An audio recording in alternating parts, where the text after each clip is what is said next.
Malagasy ny tenako, malagasy ianao ary malagasy isika.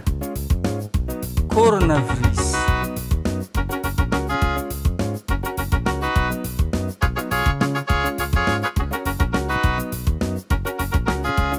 DJ Max 100% nouveauté. Olo malagasy havako tosika yari entana zay tsy teo fatiny coronavirus. Fa io tsy manavaka na mety na ufontsy na mpanambola na mantra tsy atahorany coronavirus. Olo malagasy havako tosika yari entana zay tsy teo fatiny coronavirus. Fa io tsy manavaka na mety na ufotsy na mpanambola na mantra tsy atahorany coronavirus.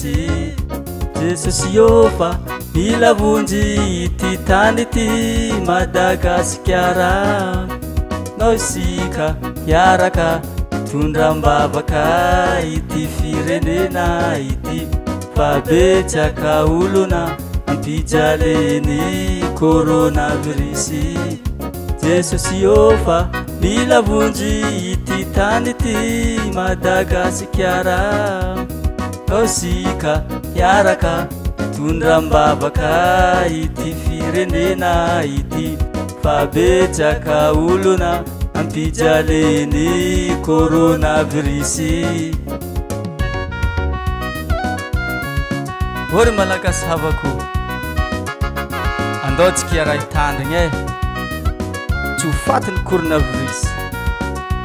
Vavaha mafy misaotra betsaka filoha firenena, ireo mpitondra fanjakana, niaro atsika malagasy niady aminy coronavirus.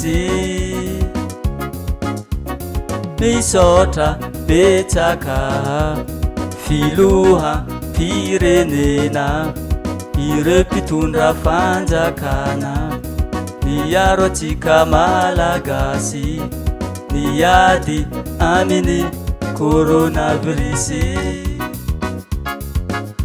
Jesosy ofa mila vonjy ity tany ity Madagasikara, nao isika hiaraka tondram-bavaka ity firenena ity, fa betsaka olona ampijaleny coronavirus.